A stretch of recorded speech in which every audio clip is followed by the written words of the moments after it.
Monteiro. Como é que o senhor vai? Tudo bem? O senhor sabe por quê que os jogadores, que o time que o senhor torce é o Vasco da Gama?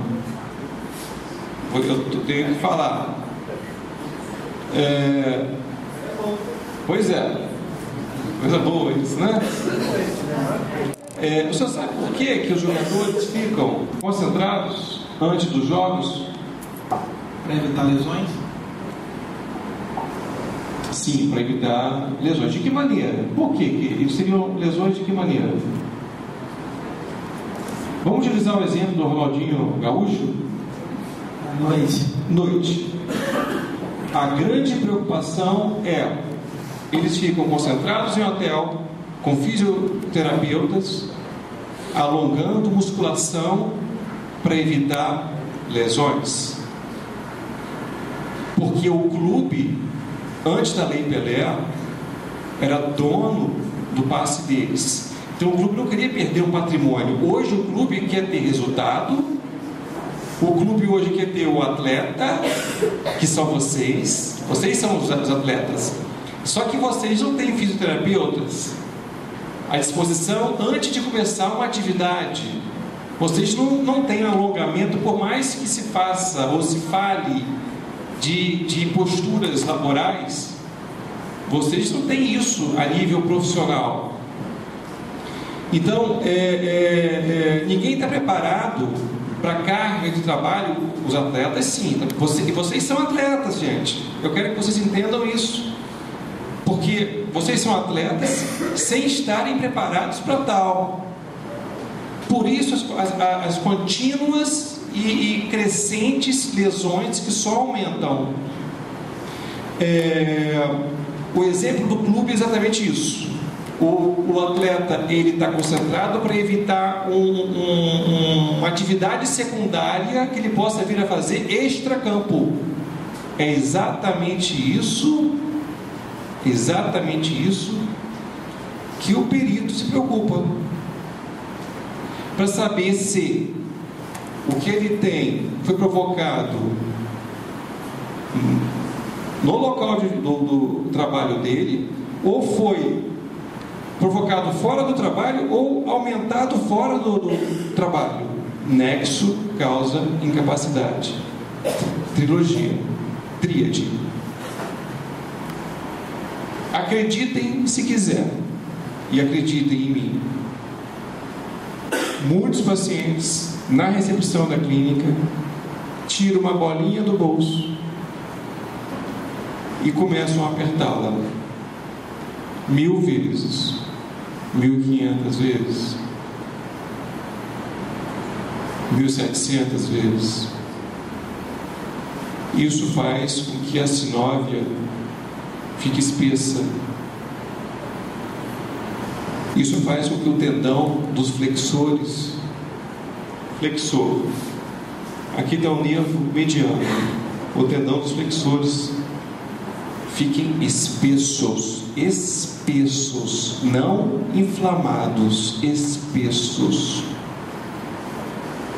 E eu consigo identificar isso no ultrassom, através de um método chamado Doppler colorido, através de um método chamado velocidade de encurtamento dessas fibras. Eu consigo identificar, como o grupo todo do Monte Sinai conseguiu identificar. O que eu estou falando para vocês, antes de entrar de uma maneira mais prática naquilo que a gente está conversando, eu já entrei, né? É que essas pessoas que estão aqui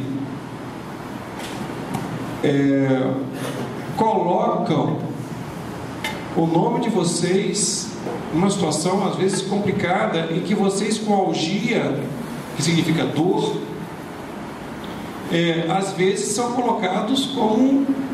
As pessoas não acreditam que a algia de vocês está nível 10, de 1 a 10, porque já passaram milhões de pessoas simulando dor.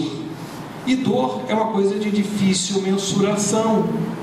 Como é que se mensura a dor? Hoje nós temos um método de mensuração álgica. Eu não sabia que a CIA e o FBI e até Scotland Yard faziam isso, e fizeram isso com a Al-Qaeda agora recentemente. Eles utilizavam e utilizam ainda, eu esqueci o local, Guantánamo, isso. Eles instalaram um aparelho de ressonância magnética de alto campo, a mesma lá da nossa clínica. Fizeram espectroscopia de prótons. Doutor Ney, que nome é esse? Pelo amor de Deus. É uma ressonância magnética funcional, onde a gente analisa exatamente tudo que vocês pensam, tudo que vocês analisam, tudo que vocês estão sentindo naquele momento. Eu vejo metabólito por metabólito, são mais de 7. Cada um tem sua função. Então eles fizeram o retrato de um soldado americano com a bandeira dos Estados Unidos para o membro da Al-Qaeda. A glutamina dele foi lá para cima, de satisfação, de vontade, de raiva, de hiperatividade. Mostraram um membro da Al-Qaeda sendo morto pelos Estados Unidos. O pico de colina lá em cima, a glutamina lá embaixo, depressão.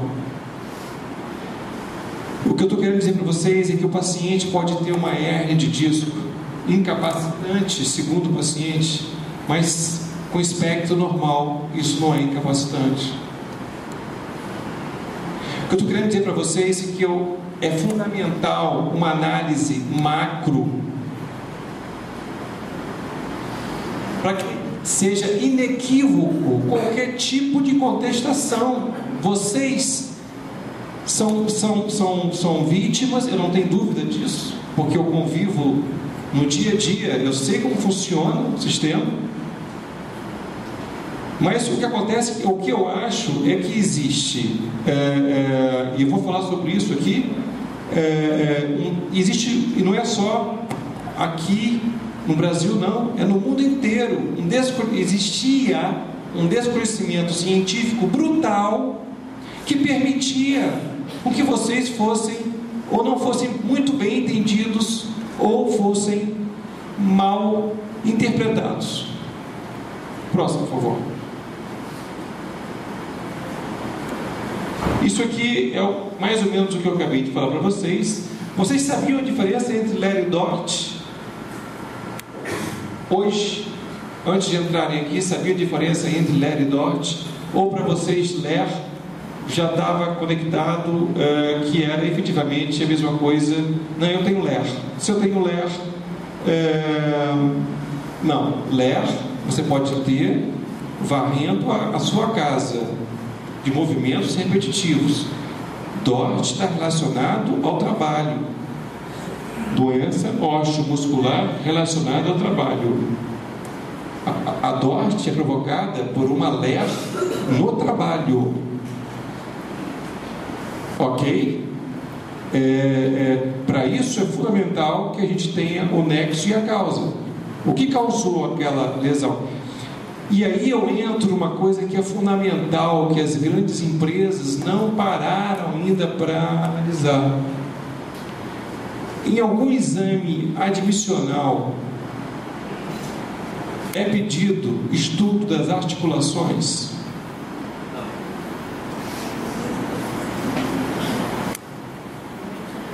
E aí eu sinto muito, se não entrou na empresa, se não fez o rastreio da empresa de um exame admissional que tenha ou que comprove que antes dela entrar, do funcionário entrar, ele não tinha essa lesão, comprovadamente através de exames, e essa lesão apareceu depois que ele entrou, ou seja, um pré-exame e pós-exame, não tem o que ser discutido. Isso é uma das primeiras coisas. O exame admissional está completamente equivocado. Completamente equivocado.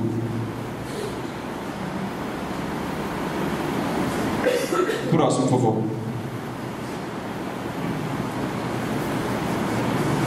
Eu já fiz essa pergunta para vocês.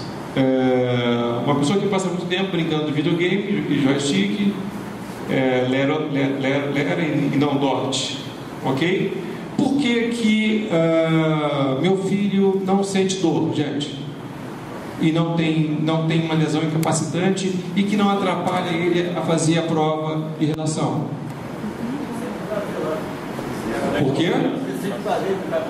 Porque ele libera uma substância chamada beta-endorfina. É a morfina nossa, endógena, que nós liberamos.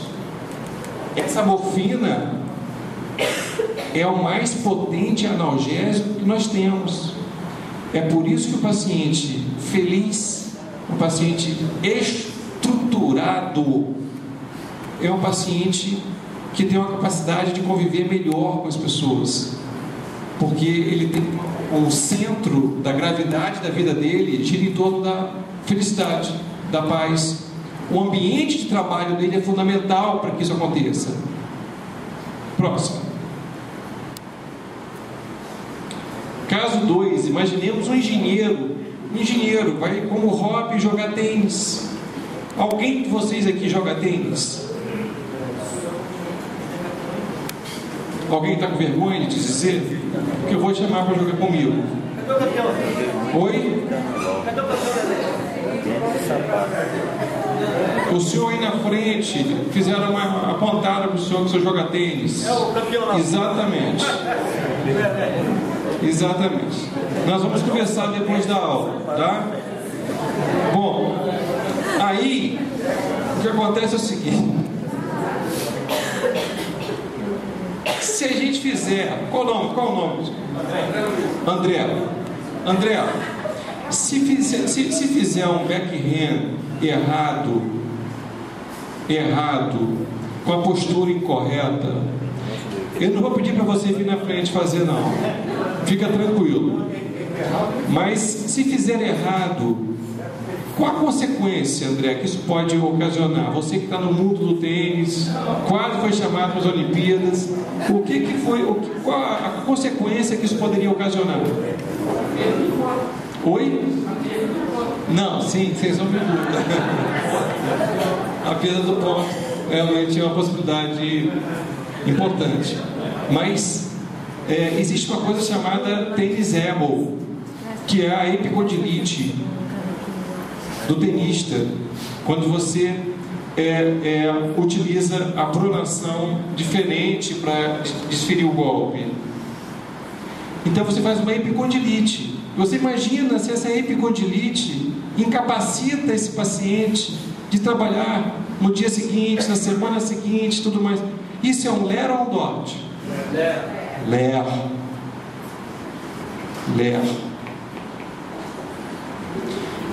Eu vou fazer uma pergunta para vocês. Eu tenho o direito, como se eu fosse empresário, de pedir para meu funcionário não jogar tênis no final de semana? Teria esse direito, gente? Complicado, não é? Bastante complicado. Eu vou estar impedindo o quê? Eu vou estar coagindo essa pessoa a exercer uma coisa que eu falei para vocês desde o início, chamado o que é saúde emocional. Ele pode estar jogando com o filho dele, e ele não tem a menor obrigação de ser profissional como o André. Não é, André? Não tem a menor obrigação de ser. Mas nós temos um pouquinho de responsabilidade de saber que se começou a doer e o movimento não está bacana, vamos procurar tentar outro esporte, mas tudo com ponderação, tudo com alguém que possa ensinar a fazer uma coisa com a posição correta, com tudo correto. Só diferenciar: isso aqui é Lera e não Dot. Próximo, por favor. Gente, olha só. Se uma colaboradora da empresa onde vocês trabalham, que serve café, é mais seguro.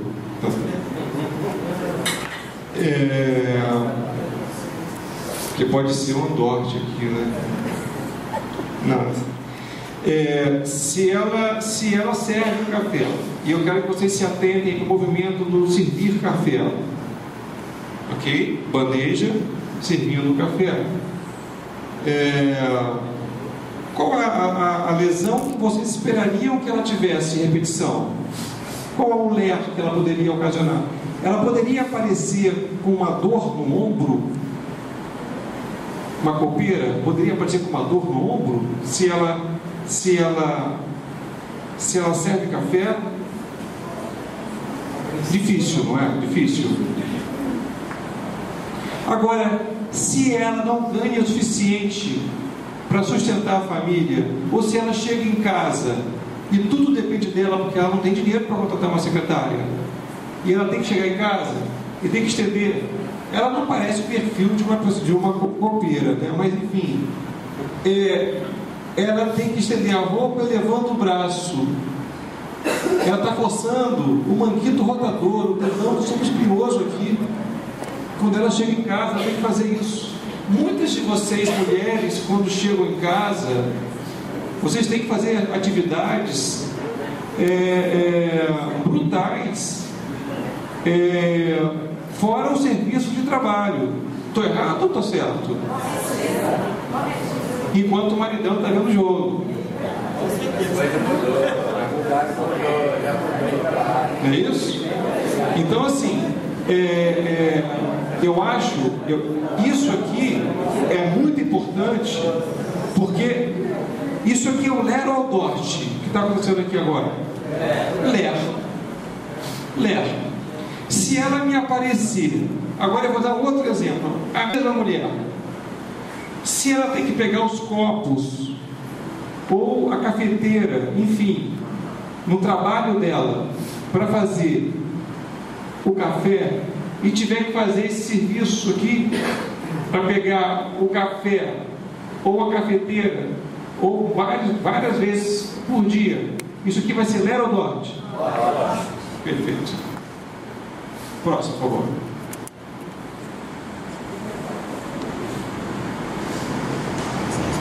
Só para a gente falar um pouquinho sobre isso rapidinho, a Dorte só caracterizada como fator gerador da doença Ler tenha sido o trabalho, e para tanto é imprescindível uma vistoria no posto de trabalho para comprovar a existência da tríade: lesão, nexo e incapacidade. Tá? Ok? Próximo, por favor. Vou falar sobre os métodos de exames e diagnósticos que nós temos hoje como ferramentas para dar um diagnóstico definitivo, inequívoco, de uma lesão de esforço repetitivo, que com o nexo e com o tipo da lesão encontrada a gente dá o diagnóstico. A gente consegue chegar em 99% dos casos muito perto da lesão. Próximo, por favor. E aqui eu falo de uma maneira muito clara que é muito importante a anamnese e o exame clínico dentro da sala de exame. É muito importante a presença e a postura dentro do local da empresa, porque como membro sênior da Abergo, a gente teoricamente tem a função de vistoriar também os locais da empresa. Eu vou mostrar a vocês o porquê disso. Isso acaba sendo uma coisa fundamental para a gente fechar um conjunto de síndromes que vão chegar muito perto do diagnóstico inequívoco. Ok? Próximo, por favor. Bom, essa aqui é a máquina nossa do ultrassom. É uma máquina de altíssima geração. Isso aqui não é comum. É importante isso aqui porque Isso foi muito discutido. É um método muito operador dependente e muito subjetivo, extremamente subjetivo. Um caso de diagnóstico, por exemplo, com um paciente que usou a bolinha, eu até acabei passando isso, não expliquei exatamente por que a bolinha, por que as pessoas ficam pressionando a bolinha, porque vai aumentar a sinóvia, eu acho que eu falei, né? Vai aumentar a sinóvia. E para quem não tem muita experiência no ramo, vai parecer que aquela sinóvia é um derrame articular. Vai parecer que aquela sinóvia é uma tenossinovite. E não é fabricação de sinóvia por esforço mecânico, é reacional. Ok? Então a gente tem que diferenciar isso. Então, ou seja, o ultrassom é um exame barato de rastreio, que nos dá o diagnóstico de uma tendinite, sim. E aí é muito importante fazer o ultrassom com Doppler, porque é importante a gente diferenciar se a tendinite é aguda ou crônica. É muito importante a gente identificar o tipo de fluxo de vascularização que esse paciente possa vir a ter, né? Porque se aparece com Doppler, com aumento de vascularização excessivamente, esse paciente está fazendo uma tendinite aguda naquele momento. Se tem pouquíssima vascularização, é uma tendinite crônica. Bom, tendinite aguda excessivamente com um índice de resistência, desculpa a expressão, eu tenho que falar sobre isso. Não, vocês não têm que saber, mas eu preciso falar. O índice de resistência acima de 0,7, ok? Eu precisava falar porque senão eu não consigo fazer um raciocínio. Significa que o paciente é um paciente crônico que agudizou. Se o índice de resistência for baixíssimo, é só uma tendinite aguda. Não tem nada a ver. Essa tendinite não foi provocada por lesão de esforço repetitivo. É uma tendinite aguda. Entenderam mais ou menos o que eu estou falando para vocês? Eu vou repetir. Um exame de ultrassom com Doppler colorido. Se deu aumento, a maioria não pede, tá? A maioria não pede nem Doppler. Mas eu faço de rotina. Apareceu um ultrassom, um Doppler colorido com excesso de vascularização, é uma tendinite crônica que está agudizada. Ok? Ou seja, faz parte do processo de LEA versus DORT. Ainda não fechei o diagnóstico de DORT. Eu vou fechar o diagnóstico de DORT para vocês de maneira inexorável. Agora, pouquíssima vascularização é tendinite crônica. A gente pode afirmar, existe uma deformação, uma deformidade brutal dos tendões, muito fluido. A gente pode afirmar que existe uma tendinopatia. Tendinopatia é muito diferente também de tendinite. O linguajar está mudando. A tendinite é uma inflamação do tendão. A tendinopatia é uma doença do tendão, que pode ser aguda ou pode ser crônica. Só para vocês terem uma noção, o ultrassom, as mulheres vão entender melhor isso. Quanto que vocês acham que o convênio paga a gente ultrassom? 150 reais. Sério? Eu acho, é só micharia. Você acha 150 reais uma micharia, né? Pois é. O convênio paga uma clínica radiológica, na qual a gente investiu quase 4 milhões de dólares. Estamos investindo agora mais de 1 milhão e 500 mil dólares numa máquina aí. R$35 líquido um exame articular. R$35 líquido. Eu falei, as mulheres vão me entender melhor. Quanto que vocês pagam a uma manicure para fazer mão e pé? Mão e pé?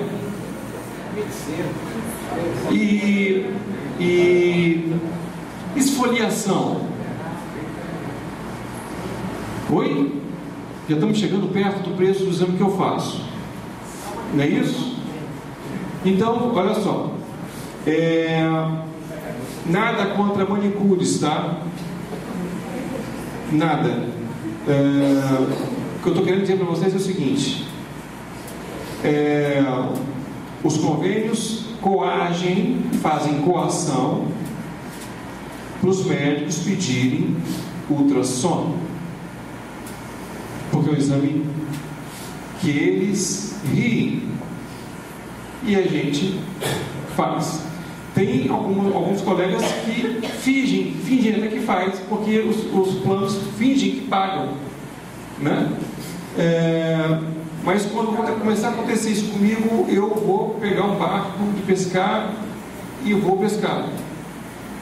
Eu paro de acreditar naquilo que eu estou fazendo. Então, o que eu queria deixar muito claro é isso. Duas coisas estão acontecendo na medicina no Brasil: a coação, a pressão em cima dos médicos a não pedir exames. Isso vai muito contra vocês, porque é a grande arma, e eu vou mostrar na conclusão final, que nós temos hoje.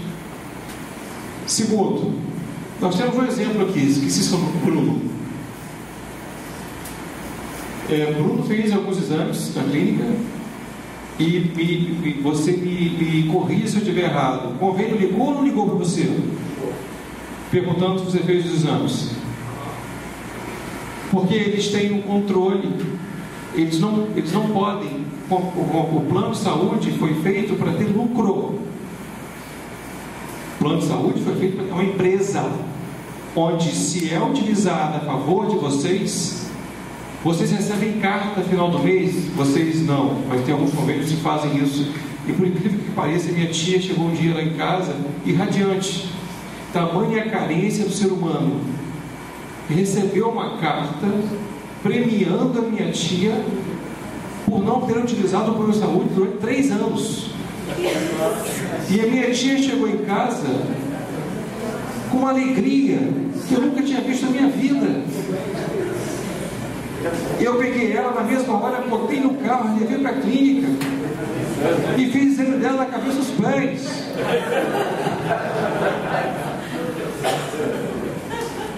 Fiz exame dela na cabeça dos pés. Ela, meu filho, eu vou perder o prêmio. Eu ganhei o prêmio top, não sei das quantas. Assim, tia Leite, eu te compro te dou um prêmio aqui, te compro uma turma de flores.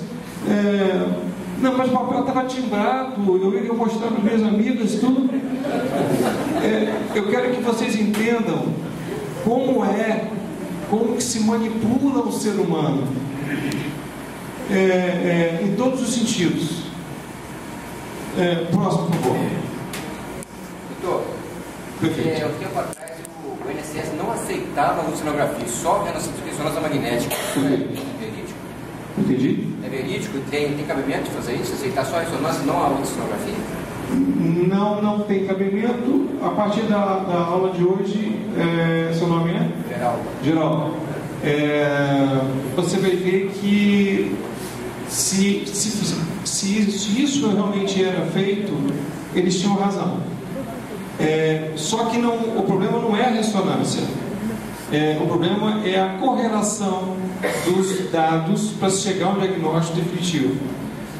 Você não pode ir direto para a ressonância, mas se você tem um ultrassom, identificou uma lesão, você tem que ir para a ressonância. Eu vou dizer o porquê depois tem que ir para a ressonância. Tá? Ultrassom só vê partes moles, ressonância vê cartilagem, ressonância vê as bainhas, ressonância vê todo um complexo tridimensional. Ultrassom é bidimensional, e mexe com ecogenicidade. Ressonância é intensidade de sinal, ressonância é espectroscopia de prótons, ressonância é uma análise de intensidade de sinal, é diferente. Eu vou chegar exatamente lá, tá? O INSS não pode coibir e nem deixar de aceitar absolutamente nada. A única restrição que eu faço às armas é isso aqui.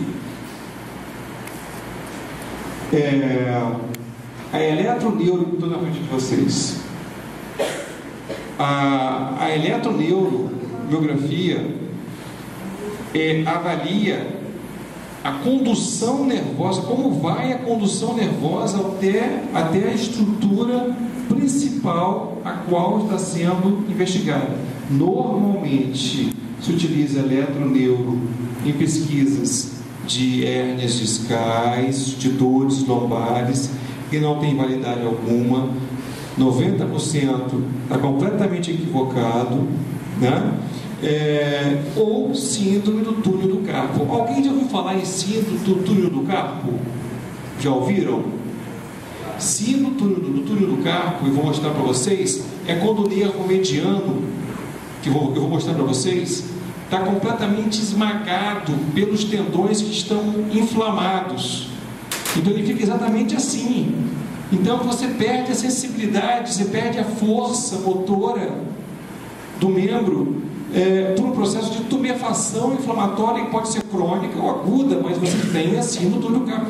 Você não precisa saber se a condução nervosa está chegando lá, está incompatível com o teu nervo. Se eu consigo ver mais ou menos no ultrassom, e se eu consigo ver de uma maneira inequívoca na ressonância magnética, que vocês vão dar o diagnóstico. Eu demorei 4 anos fazendo MRI, ressonância. Vocês vão dar o diagnóstico. Eu vou mostrar a imagem, e vou ficar quieto, e vocês vão falar qual é o que está doente. Então, quem é que nunca teve uma dormênciazinha na ponta do dedo, de vez em quando, meio mal explicada? Pô, pareceu uma espécie de um choquezinho, deu um choquezinho. Eu já tive milhões de uma dormênciazinha. Eu fico pensando, infarto não é. É o que a gente pensa, né? A gente pensa, infarto não é. Dor na mandíbula, gente, eu fui fazer um tratamento de canal. Eu tive pena da dentista, porque mexer comigo é muito complicado, porque eu faço várias indagações e realmente ela teve razão no momento onde ela falou assim: ou o senhor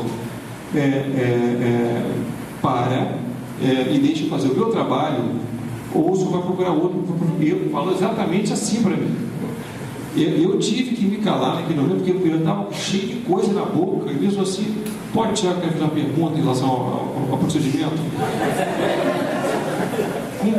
Um canal completamente aberto, ela querendo entrar com a agulha ali o que eu estou querendo dizer para vocês é o seguinte, aonde eu estava mesmo, gente? Só para eu não me perder. Eu não sei por que eu entrei no canal. Não sei. A dor da mandíbula. Porque, não sei se vocês sabem, a gente pode infartar com uma dor na mandíbula, né? Vocês conheceram, eu acho que todo mundo aqui é da faixa etária, nem sempre, estou vendo aqui alguns são, alguns outros não. Eu estou com 23 anos, então está todo mundo nessa faixa. Vocês conhecem os BDs, né? O que sobrou deles, né? Sobrou um deles, eu acho. Sobraram 2. Vocês souberam como que morreu um dos integrantes dos BDs, né? Morreu suspeito de gastrite, né? Fizeram 1000 endoscopias e ele está infartando, dor epigástrica aguda, infartando. Então, assim, na faculdade, eu era conhecido como rato de hospital, era o meu apelido. Foi muito desconfortante, sabe, porque meus pais na formatura, cadê o Ney? Ney, tá falando do rato do hospital, tá ali na ponta ali e tudo mais. Rato do hospital é uma expressão que é dada a quem não sai do hospital, a quem quer ver paciente. Eu vivia, eu achava que no terceiro ano eu fraturei 3 ou 4 costelas de um paciente, porque eu achei que o paciente estava com parada cardiorrespiratória. Porque eu passei no corredor, não tinha ninguém no hospital, não tinha médico nenhum, não tinha staff nenhum, nem enfermeiro. E eu passei no corredor e o paciente, eu jurava que o paciente não estava respirando. Eu cheguei perto daquele paciente, eu falei, eu estava com um colega meu, que até é cardiologista hoje, ele pede para mim, para eu nunca falar